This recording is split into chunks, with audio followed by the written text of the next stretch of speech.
রিজিক 3 অক্ষরের একটি শব্দ। পবিত্র কুরআনে রিজিক শব্দটি 123 বার এসেছে। প্রায় প্রতিবারই উল্লেখ আছে রিজিক একমাত্র আল্লাহর পক্ষ থেকেই আসে। সূরা আল বাকারার 212 নম্বর আয়াতে আল্লাহ তাআলা বলেন, আল্লাহ যাকে ইচ্ছা সীমাহীন রিজিক দেন। সমস্যা হলো আমরা রিজিকের আসল অর্থটাই বুঝতে পারি না। রিজিকের মানেটা কিন্তু অনেক ব্যাপক, অনেক গভীর। রিজিকের সর্বনিম্ন স্তর হচ্ছে টাকা, পয়সা, অর্থ এবং সম্পদ। এর সর্বোচ্চ স্তর হচ্ছে শারীরিক এবং মানসিক সুস্থতা। সর্বোত্তম স্তর হচ্ছে পুণ্যবান স্ত্রী এবং পরিশুদ্ধ নেক সন্তান। এবং রিজিকের পরিপূর্ণ স্তর হচ্ছে মহান আল্লাহ তাআলার সন্তুষ্টি। তাই রিজিক কখনো জিরো সাম গেইন তথা এক পক্ষের লাভ তো অন্য পক্ষের ক্ষতি এমন কোনো সিস্টেম না, যার ফলে কেউ যদি 5,000 টাকা বেশি আয় করে আপনার ভাগ কমে যাবে না, বরং আপনি কম আয় করলেও আল্লাহ তাআলা রহমত দিয়ে সে অল্পতেই আপনাকে শান্তি এনে দিতে পারেন। আরবি ভাষায় এ অবস্থাকে বলা হয় হিকমা, যার অর্থ প্রজ্ঞা।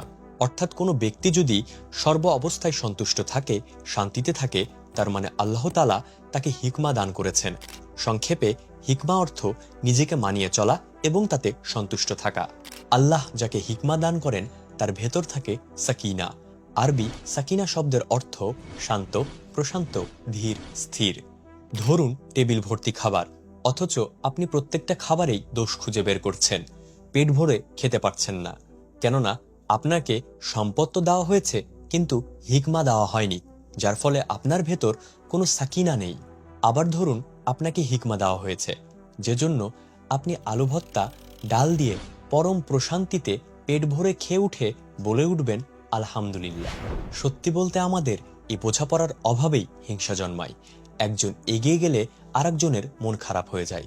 অথচ হাদিসে আছে, তোমরা একে অপরের মধ্যে হিংসা করো না। মুসলিম শরীফ হাদিস নম্বর 2563। একজন ভাই চাকরি খুঁজছে, আপনি একটু সহযোগিতা করলে তার রাস্তাটা সহজ হতে পারে। কেউ ব্যবসা করতে চায়, আপনার ছোট্ট একটা পরামর্শ তার দোয়ার দরজাটা খুলে দিতে পারে। কারণ নবী করিম সাল্লাল্লাহু আলাইহি সাল্লাম বলেছেন, বান্দা যতক্ষণ তার ভাইয়ের সাহায্যে থাকে, আল্লাহ ততক্ষণ তার সাহায্যে থাকেন। মুসলিম শরীফ হাদিস নাম্বার 2565। এমনও হতে পারে আপনি যাকে সাহায্য করলেন সে হয়তো ভুলে যাবে, কিন্তু আল্লাহ কখনো ভুলে যান না।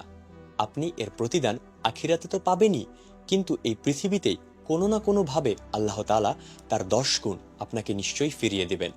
যার ফলে নিজের রিজিক নিয়ে চিন্তিত না হয়ে অন্যের রিজিকের পথে সহযোগী হন, কারণ আল্লাহর ভান্ডার তো সীমাহীন।